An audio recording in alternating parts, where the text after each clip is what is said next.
Thank you, guys. Thanks for reflecting on India being an oasis among the desert perspective. Resiliency, consumption-based economy. I think we've done a capital investment, which is as a spotlight. Richard, what are your views on that? Yeah, no, I think I totally sort of echo what we were just discussing. We definitely are the brightest spot currently. The frenzy that we saw in the IPO market last year was probably unprecedented. It continues right now in the M&A market. I think what has also happened post-COVID is that Indian people have become a little bit less conservative, which they used to be before, I think, in terms of spending.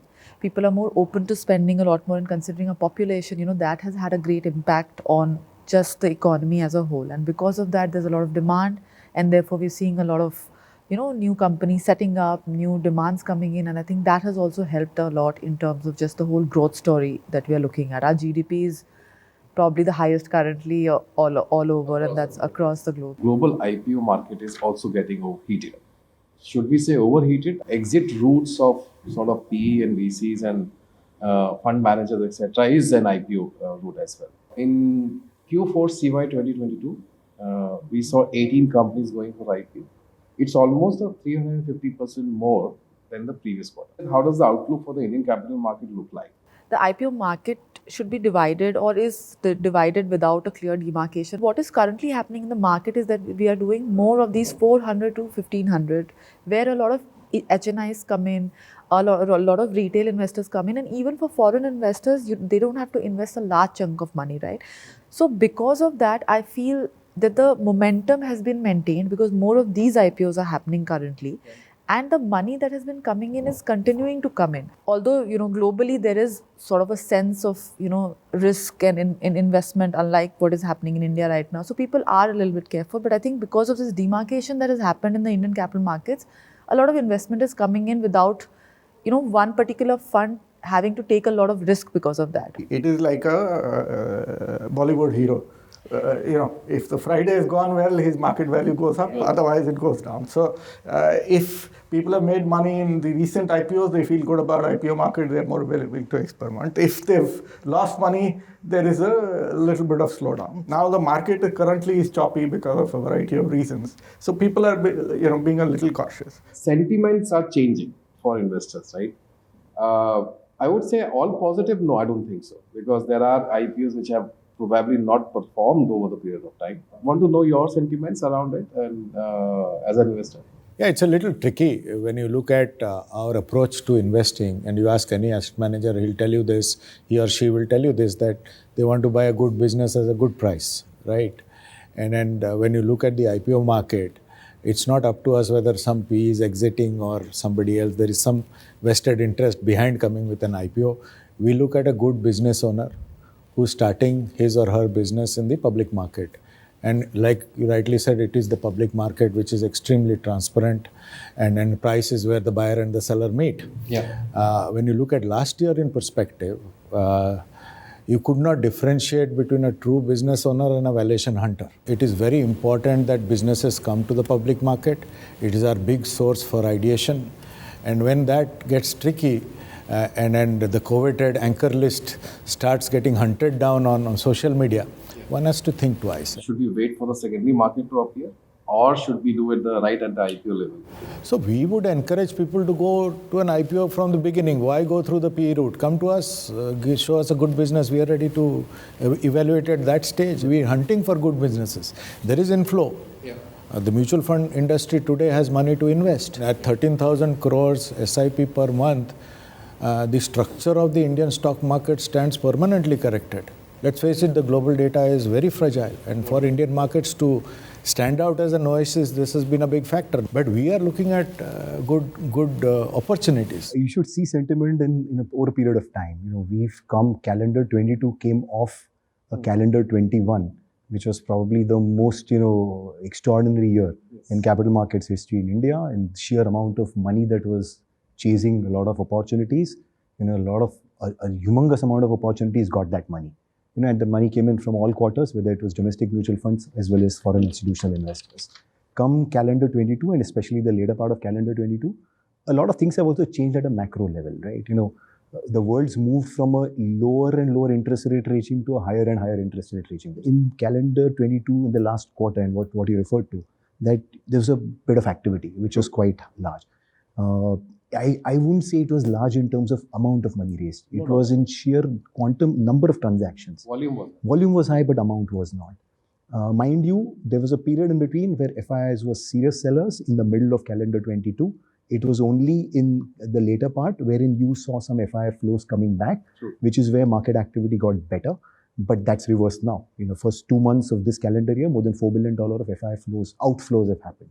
So clearly, I think the investor sentiment has changed. It's no longer about chasing everything which has growth.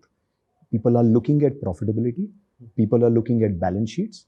And every investor is dispassionately assessing P&Ls and balance sheets, especially from an India story point of view. India story is not diluted because we've seen a lot of stuff, good stuff happening in the budget, right? So India stays on the investment horizon, albeit in the immediate future in a few months, you will see a little bit more conservative approach. So you got to look at the India investment options. But even within those, we do see a greater amount of conservatism among the domestic mutual funds. Is it India MSME which is going to play an important role in the IPO market going forward? Or still the enterprise, large accounts, large companies? It's not easy to invest in absolutely small companies. So between an MSME and let's say a much larger enterprise, if it's a good quality larger enterprise, the inclination will be to back this. It doesn't mean that MSMEs do not have funding options available. It may not be capital markets. There's private equity. It's stock markets playing sort of a sectoral way also. So BSE is looking at MSME coming and listing. The IPOs listing have gone well. There are some corrections. Some have really made money out of capital raising perspective.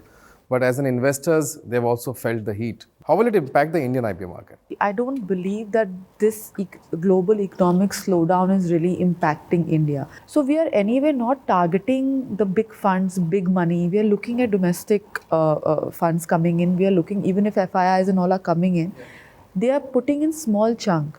And none of our issuances are not oversubscribed. So, while all of last year, people have been saying that they are in recession, people are getting fired in the States, in their companies, but, we are, even the M&A market today, if you think, it just came to my mind. I mean, it's crazy what is happening in that market currently. The amount of money that is coming in, again, is unprecedented, So I don't think that anything currently, touchwood, is impacting us or our markets. And I think it's going to go on. Just to you as well, I mean, is this volatility in the market from a global perspective going to create a pipeline issue of the IPO in the market, or we are still very gung-ho about it and saying that, okay, fine. I mean, no, see, in volatility always lies the opportunity, right? We guys thrive for volatility, and I don't think that is the bigger issue. I'll completely echo Richard's sentiment that money is there, right? Money wants to find value. Is the value proposition on the table? If the value proposition is on the table, the current status of India is such that it will take it. But is your expectations higher than what the value is sitting on the table? No, we want it fairly valued. We want something for us. Yes. That's all. Our job is to identify a good business owner, and our job is to carry a journey with that business owner with the expectation that someday that value will get unlocked in the market. That's our simple approach to investing. I mean, it can't get simpler than that. But when the value unlocking has happened before the IPO, there is the issue which has happened last year. So that is a definite worry point in many people's mind, and that is something which is making a lot of people now wary of taking it at an IPO level, and that's something which needs to be considered. Let's face it, the existing Indian market is not very liquid. This uncertainty is there. IPOs have been listed well, but some IPOs have got a mispacked feeling there. I mean, pre-IPO value versus the post-IPO value is a problem. What's your viewpoint? There is money waiting. There are issues waiting. It is just a question of, when the gates will open. And as always, there will be some early movers who can't wait. And their example will set the tone for the rest.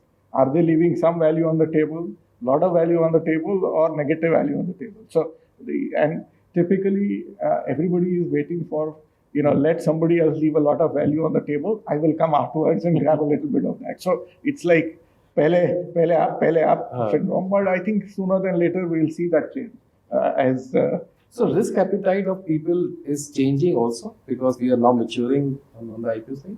Yeah, I think people are seeing a wide variety and there is money. There is money. So I think that is the fundamental thing, that there is money and we are no longer dependent on some chap sitting in New York for an allocation or lack of allocation, or he wakes up in the morning and says, I don't like India. So that problem is out. Okay. The money is there locally.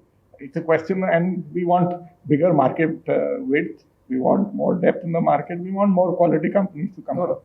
There will always be issues of poor quality, or Those exceptions are those exceptions will always be Yeah. there. And one hopes that the new regulations will help, but we also need to keep the regulations at some reasonable limit. Otherwise, for every problem we come with a regulation, So yeah, I think that's my last part of the discussion as well. That's good that you brought in. I think we cannot conclude this discussion without having a regulation discussion as well. SEBI has come out with a, sort of a tightening the disclosure requirements related to pricing and shares, eased the mop-up, made rules to improve transparency and rationality to the issue pricing, right? So Salil, I'm going to you first, right?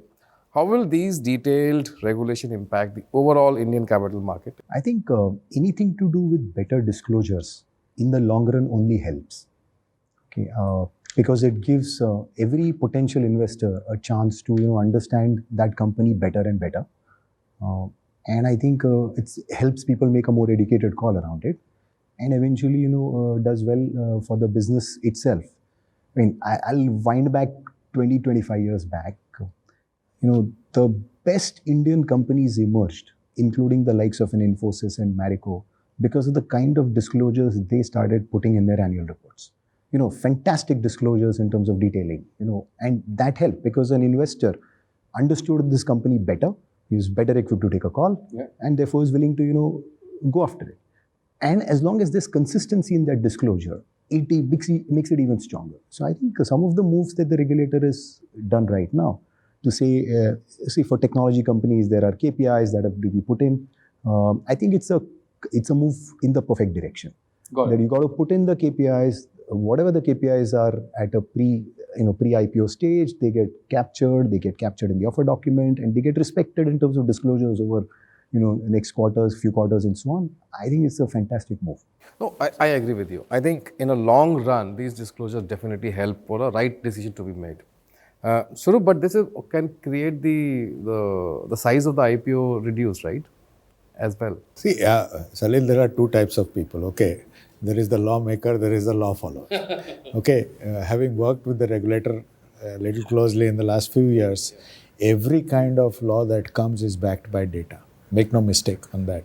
And I will echo Salil in the fact that if it leads to far more better transparency, better for everybody. Yep. Now let's look at our role. Our role is a fiduciary role in nature. Finally, it is somebody else's money, not our money. True. And we have to deploy it in the right way. So we welcome any regulation which gives us far clearer data. And if you look at it from a macro perspective and you just project it a little forward and tend it towards ESG, ESG is disclosure at a different level, and that's why it's become so popular across the world. I mean, we are talking about 170 parameters being tracked beyond balance sheet. That's mind-boggling, right? And that is disclosure at different level, right? And then more and more transparent efforts by the regulator, better for all of us. It won't stop anything. It won't stop anything. I don't agree. Don't agree. Manish? Well, I think nobody can quarrel with more disclosure and better disclosure. The question is how much of it is form and how much of it is substance. The more regulation comes, people will fill the form. It's a tick I marks. was told that the BRSR reports that are going to come out will be full of English. So, because, people are... Sure, I think... And there is always going to be some players, and I think we heard the example of Infosys, which set the standards for others. I always believe that it's better for the companies to set up the standards rather than for the regulator to do it. But if that were not to happen, we are forced with regulation. So I think any regulation is good. You still have to distinguish those who are doing it for form and those who are doing it for success. That will never go away. I completely agree. Who's doing the catch-up job? Is it a regular doing a catch-up job or a company doing a catch-up job? I think the answer lies somewhere having a balance there, right? I think, Richa, you have been working with most of these people, like in both sides of the coin, right? Yeah, I think at least the latest, amendments that have come in from SEBI and requirements that have come in, I think are very, very positive. They are more towards numbers, and that it was highlighted about, especially Swaroop, about last year companies not being valued correctly, overvalued. So I think keeping that in mind is what these changes have come. So for example, now companies are required to disclose a lot more KPIs, than business numbers than they used to before. They are also required to disclose what they would disclose to an investor who have come into their company in the last 3 years. So SEBI wants to check, right, that you don't give the investor, better valuation than what you're going to give to a retail investor or to the public who are coming in. So I think these changes are only going to instill a lot of faith of investors in the company, and which is only positive.